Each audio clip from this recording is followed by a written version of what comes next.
There are set up traditional companies, the manufacturing companies, the brick and mortar companies, and the set up, let's say, consulting firms, the new age firms, the startups. So they deal with this very differently. So if you were to give one piece of prescription which can be applied lock, stock and barrel, so what would you say? We've been talking about it. Of course, we talked about failure, not looking down on failure. We talked about mental health positively, looking at mental health positively.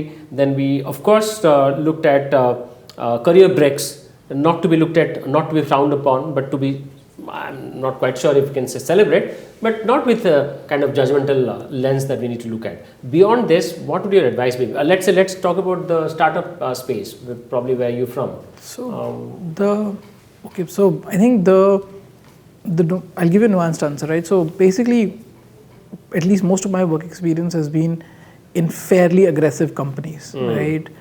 Where there is just an immense amount of pressure to perform. That's number one. Second, these are also companies where generally the talent bar is higher, which means that the peer pressure is also amazingly high, which means that a lot of times you might be doing a good job, but except your peers are doing something even higher than what you were doing. So you feel inferior. It's not that the organization feels you're a bad job, but you feel very inferior and you take that as this thing.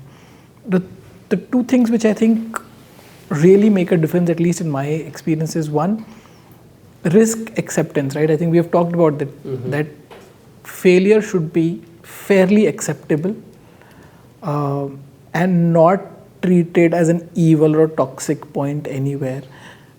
If you can culturally institute that, and you talked about, like, for example, is this something which is a symptom or a cure or something like that? But there are frameworks within companies, at least some of the companies I've worked for, where failure is absolutely acceptable. In fact, a lot of new age companies these days frown upon the fact if you have achieved 100% of your target. Okay, interesting. Because then it is assumed that the target was actually not set correctly. The ideal number probably is somewhere between 70 to 80, which means that there is scope for you to not achieve, but there is also scope for you to push yourself harder. Very nuanced thought process, but it's moving away that 100% is not always the goal. 110, 120, forget about it. Let's keep an aspirational goal so that you can stretch yourself, and let's also leave balance for some bit of a loss, right? Okay, 70 becomes 60, that's absolutely fine, right? How do you kind of structurally institute that thing, which is both taking, like, it accounts for both things, right? A little bit of failure, but also risk capabilities, right? So one, just being risk accepting in that sense, right? Wonderful. At the same time, now this actually leads me to ask you another question, which is very important to all of you, of course. How do we then strike a balance? Because you cannot stop organizations from being competitive, and competition does lead to aggression. You may not want it. This is an unintended consequence of competition. And in the process, how do you ensure that people stay sane and these telltale signs are not seen? What is the right recipe? Let me try and answer that, right? External aggression and internal support are two different things. Very well said.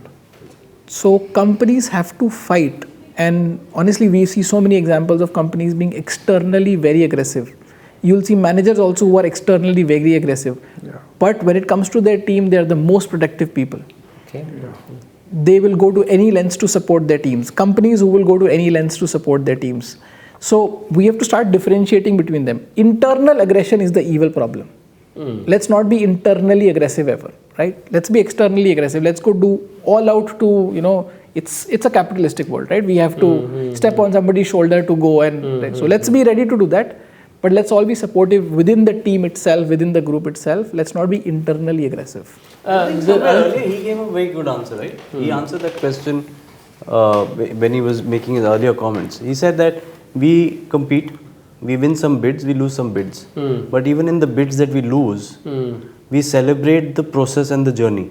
Wonderful. Right? So long as we've celebrated that journey and learned if there was anything to be learned from the process, and if that process could be better for the next bid, constructively, if we can learn, but if we have enjoyed a journey, even if we have failed in that journey, but we've learned from it. We should celebrate that as well. I'm saying advertising. So this is one example where let's say bidding for projects.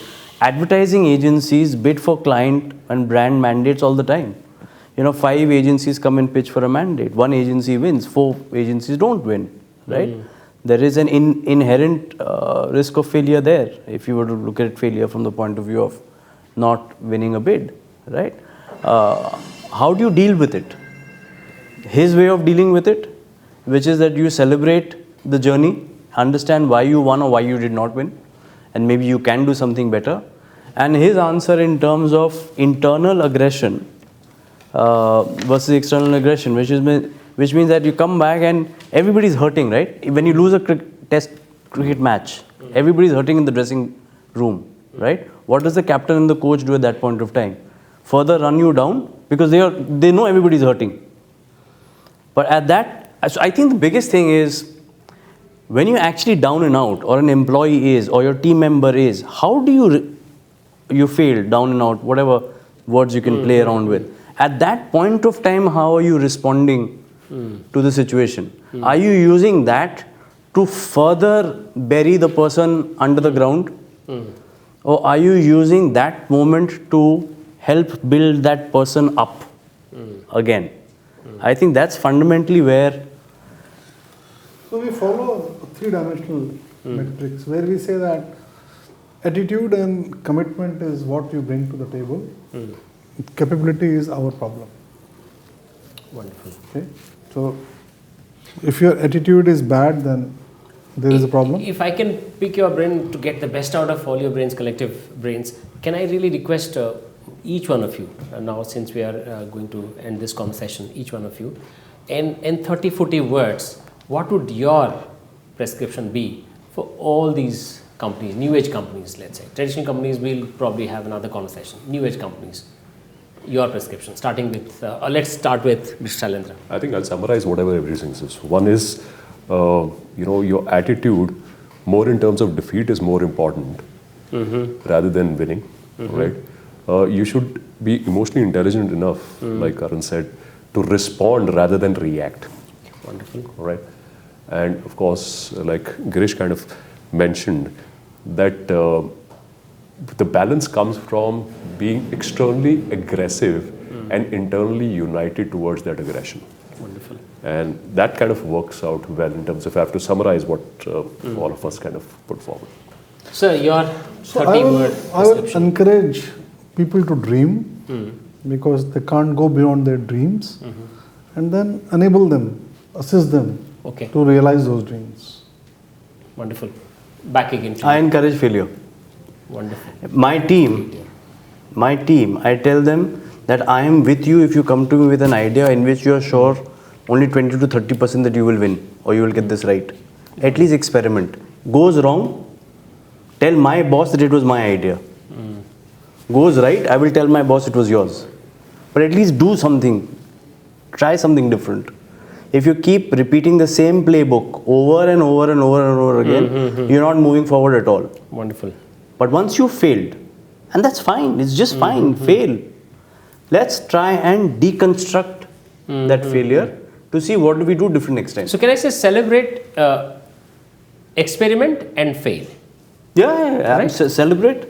It's definitely experiment. Wonderful. Without experimentation, you're not moving anywhere in life. And that's what I'm saying. Celebrate experimentation and failure. And if you fail, deconstruct. What I just come back to what I said earlier. When you have failed, what do you do next? Wonderful. How do you build it up again, grounds up, versus how do you dig a deeper hole? I mean, that's your response at the time of failure actually tells you next time will you succeed or not. Girish.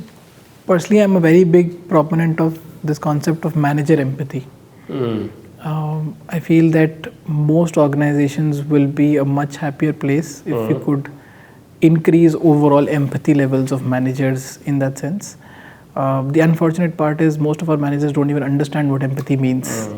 So just getting to the concept of understanding manager empathy and then training managers on empathy will actually go a very long way. That tremendously warms my heart, who's been really claiming to teach emotional intelligence and incorporating emotional intelligence to my course. Thank you. Empathy is basically the cornerstone, the central important element of emotional intelligence. And thank you, gentlemen. It's fascinating conversation. I'm sure got few pebbles to share with my students back home. Career breaks not to be frowned upon. Failure, experimentation, learning has to be celebrated. And most importantly, mental health and mentally being upset, mentally needing help is absolutely fine, should be celebrated again. And coming back to Mr. Mishra, he gave a lot of nuggets, beautiful nuggets, which have been captured anyway. I'm not going to repeat those elements.